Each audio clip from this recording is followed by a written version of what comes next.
নমস্কার। আজকের এই ভিডিওর মাধ্যমে ডাটা এন্ট্রি অপারেটর পদে একটি রিক্রুটমেন্ট বেরিয়েছে, সেটি নিয়ে আলোচনা করব। রিক্রুটমেন্টটি হচ্ছে উত্তর দিনাজপুর ডিস্ট্রিক্টে। আপনাদের সামনে আমি এখন নোটিশটি ওপেন করে রেখেছি, যার মেমো নাম্বার 1657। নোটিশটি পাবলিশ হয়েছে 19/9/2024 তারিখে, যেখানে বলা হচ্ছে ডাটা এন্ট্রি অপারেটর পদে L&LR RR&R ডিপার্টমেন্টে রিক্রুটমেন্ট করা হবে। এই রিক্রুটমেন্ট হবে কন্ট্রাকচুয়াল বেসিস। দেখুন এখানে কিন্তু মেনশন করে দেওয়া আছে কারা কারা এখানে আবেদন করতে পারবে, সেটা এবার আমরা দেখে নেব। রেসিডেন্সিয়াল স্ট্যাটাস দেখুন বলা হয়েছে candidate must be permanent resident of উত্তর দিনাজপুর, অর্থাৎ উত্তর দিনাজপুরের যারা স্থায়ী বাসিন্দা তারাই কিন্তু এই পোস্টের জন্য অ্যাপ্লাই করতে পারবে। কোয়ালিফিকেশন বলা হয়েছে যে কোনো শাখার আপনি গ্র্যাজুয়েট হলে অ্যাপ্লাই করতে পারবেন এবং কম্পিউটার অ্যাপ্লিকেশন অর্থাৎ মাইক্রোসফট অফিস এবং ইন্টারনেটে আপনার সার্টিফিকেট থাকতে হবে। আপনার বয়স 1/9/2024 অনুযায়ী হতে হবে 21 থেকে 45 বছরের মধ্যে। আপনাকে মাসিক বেতন দেওয়া হবে 16,000 টাকা।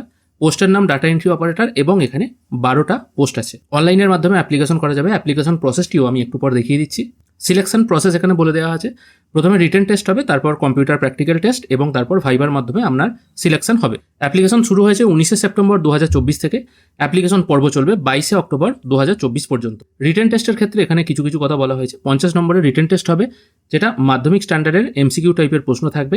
ইংরাজি থাকবে 10 নম্বর, অ্যারিথমেটিক 10 নম্বর, জেনারেল নলেজ 10 এবং কম্পিউটার নলেজ থাকবে 20 নম্বরের। রিটেন টেস্টে আপনি যদি শর্টলিস্টেড হন, তারপর আপনাকে প্র্যাকটিক্যাল টেস্টে ডাকা হবে। প্র্যাকটিক্যাল টেস্টটা হবে 40 নম্বরের। তারপর আপনার পার্সোনালিটি টেস্ট হবে, সেটা হবে 10 নম্বর। টোটাল 50 + 40 + 10 100 নম্বরে। অ্যাপ্লাই করার জন্য ডেসক্রিপশনে দেওয়া লিঙ্ক থেকে আপনারা সরাসরি এই ওয়েবসাইটে চলে আসতে পারবেন। এখানে আসার পর অ্যাপ্লাই নাও বলে যে অপশনটি আছে, এটির উপর একবার ক্লিক করবেন। এখানে ক্লিক করার পর এখানে প্রথমে আপনাকে পোস্ট চুজ করতে হবে, কোন পোস্টের জন্য আপনি অ্যাপ্লাই করতে চাইছেন। এটা DEO বা ডাটা এন্ট্রি অপারেটর, এটাই সিলেক্ট করতে হবে। তারপর আপনার ফুল নামটা এখানে পুট করে দেবেন। তারপর আপনার বাবার নাম বা মহিলা হলে আপনার স্বামীর নামটা এ ঘরে টাইপ করে দেবেন। আপনার ডেট অফ বার্থটা মাধ্যমিক অ্যাডমিট অথবা আধার কার্ড অনুযায়ী যেটা সঠিক সেটা এখানে টাইপ করবেন। এরপর আপনার জেন্ডার এখান থেকে সিলেক্ট করতে হবে, আপনার ব্লাড গ্রুপ এখান থেকে সিলেক্ট করতে হবে। অবশ্য ব্লাড গ্রুপ এখানে ম্যান্ডেটারি, যদি জানা না থাকে অবশ্যই টেস্ট করিয়ে নেবেন। ন্যাশনালিটি এখান থেকে ইন্ডিয়ান রাখতে হবে। তারপর আপনার কি কাস্ট আছে, সেই কাস্টটা এখান থেকে আপনি সিলেক্ট করবেন। আপনি বিবাহিত না অবিবাহিত সেটা এখান থেকে আপনাকে জানাতে হবে। তারপর আপনার ভোটার কার্ডের নাম্বারটা এখানে পুট করতে হবে। পেজটিকে একটু ওপরের দিকে তুললে আপনার টোটাল অ্যাড্রেসটা এখানে পুট করতে হবে। Village, post, police station, district, state এটা আপনি চেঞ্জ করতে পারবেন না, কারণ আমি পূর্বেই বলেছি নোটিফিকেশনেই উল্লেখ করা আছে যারা যারা অ্যাপ্লাই করবে অবশ্যই তাদের উত্তর দিনাজপুরের স্থায়ী বাসিন্দা হতে হবে। তারপর ওখানকার জিপ কোড বা পিন কোডটা এখানে পুট করে দেবেন। তারপর পেজটিকে আরেকটু উপরের দিকে তুললে আপনার ফোন নাম্বার এখানে পুট করবেন। যদি অল্টারনেটিভ কোনো নাম্বার থাকে তাহলে সেটা ঘরে পুট করবেন। আর অবশ্যই ইমেল আইডিটা পাশের ঘরে টাইপ করে দেবেন।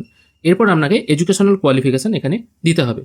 প্রথমে আছে মাধ্যমিক, কোন বোর্ড থেকে মাধ্যমিক পাস করেছেন সেটা এখানে দেবেন। কত সালে পাস করেছেন, টোটাল কত পরীক্ষা হয়েছিল এবং আপনি কত পেয়েছেন সেটা ঘরে পুট করে দিয়ে আপনার পার্সেন্টেজ কত আছে সেটা এখানে বসিয়ে দিয়ে আপনার মাধ্যমিকের মার্কশিটটা এখানে আপলোড করে দেবেন।